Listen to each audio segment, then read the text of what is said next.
কথা বলেন। ইসলাম মানবতার ধর্ম, ইসলাম বিজয়ের ধর্ম। আমরা কি বিজয়ী? কেন? আজকে গোটা দুনিয়ার দিকে যদি তাকানো যায়, ইসলাম তো বিজয়ের ধর্ম, অথচ আজকে গোটা দুনিয়ার মধ্যে ইসলামকে নির্মূল করে দেওয়ার জন্য, ইসলামকে শেষ করে দেওয়ার জন্য, ইসলামকে নিশ্চিহ্ন করে দেওয়ার জন্য গোটা দুনিয়ার মধ্যে বেঈমান খ্রিস্টান, ইহুদি, নাসারারা ঐক্যবদ্ধ ভাবে আজকে ইসলামের উপর এমন ভাবে বিস্তার করতেছে, গোটা দুনিয়া থেকে ইসলামকে তারা মিটিয়ে ফেলতেছে, ঠিক কিনা? অথচ ইসলাম বিজয়ের ধর্ম। আপনি লক্ষ্য করে দেখেন, আজকে গোটা দুনিয়ার মধ্যে ইসলাম নিধন চলছে, মুসলমান নিধন চলছে।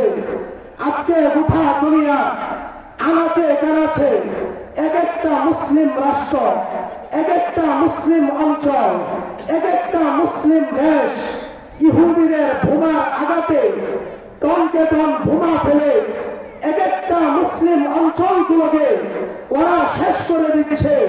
আজকে সিরিয়া, আফগানিস্তান, মায়ানমার, কাশ্মীর, ভারত, গোটা দুনিয়ার মধ্যে মুসলমানদের উপরে যে পরিমাণ নির্যাতনের স্টিম রুলার পরিচালিত হচ্ছে, মুহতারাম হাজরিন, রাসূল করিম সাল্লাল্লাহু আলাইহি ওয়াসাল্লাম বলেছিল 1400 বছর পূর্বে পৃথিবীতে আমার উম্মত শুনো, এমন একটা সময় আসবে গোটা দুনিয়ার বেঈমানেরা মুসলমানদেরকে এমন ভাবে খেয়ে ফেলার জন্য আহ্বান করবে, দস্তরখানের মধ্যে খাবার থাকার পরে যেমনি ভাবে একজন আহ্বানকারী আহ্বান করতে থাকে, এখানে খাবার আছে, খাবারগুলো খেয়ে ফেলো, তদ্রূপ ভাবে গোটা দুনিয়ার হিন্দু, বুদ্ধ, খ্রিস্টান, ইহুদি, নাসারা, গোটা দুনিয়ার বেঈমানেরা বলবে আফগানিস্তানে কিছু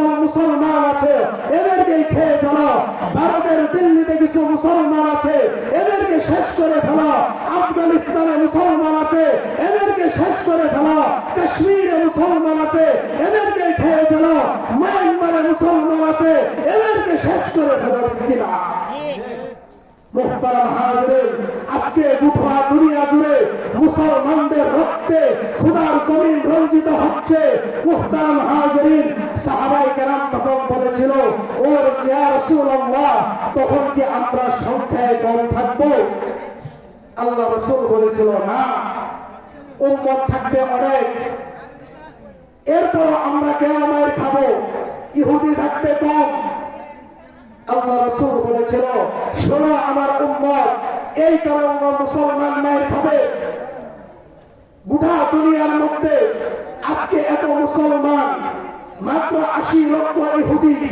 মুহতারাম হাজরিন, আল্লাহ রাসূল বলেছিল, একটা উদাহরণ আপনাদেরকে দিলে সহজে জিনিসটা আপনারা বুঝতে পারবেন। হাজার শুকনা খড়কুট যদি একত্রিত করা হয়, আর যদি ওই শুকনো খড়কুটের উপর দিয়ে ভাত বান্ধা পানির জোয়ার যদি ছুটে, সাধারণভাবে স্বাভাবিকভাবে ওই শুকনা খড়কুট যেমন ভাবে ওই পানির স্রোতকে আটকিয়ে রাখতে পারবে না, তদ্রূপ ভাবে গোটা দুনিয়ার মধ্যে মুসলমান হবে হাজার হাজার, শুধু হাজার হাজার নয়, লক্ষ লক্ষ মুসলমান হবে, কিন্তু ইহুদিদের সাথে পারা যাবে না। অথচ আজকে গোটা দুনিয়ার মধ্যে কত মুসলমান? মাত্র 80 লক্ষ। 80 লক্ষ ইহুদি, 80 লক্ষ ইহুদি মুসলমানদের প্রথম কিবলা বাইতুল মুকাদ্দাসকে দখল করে রেখেছে। মাত্র কিছু বুদ্ধ আরাকানের মুসলমানদেরকে হত্যা করে আরাকানের মাটিকে রক্তে রঞ্জিত করতেছে। এরপরে নাফ নদীর পানিকে ওরা লাল করে ফেলেছে।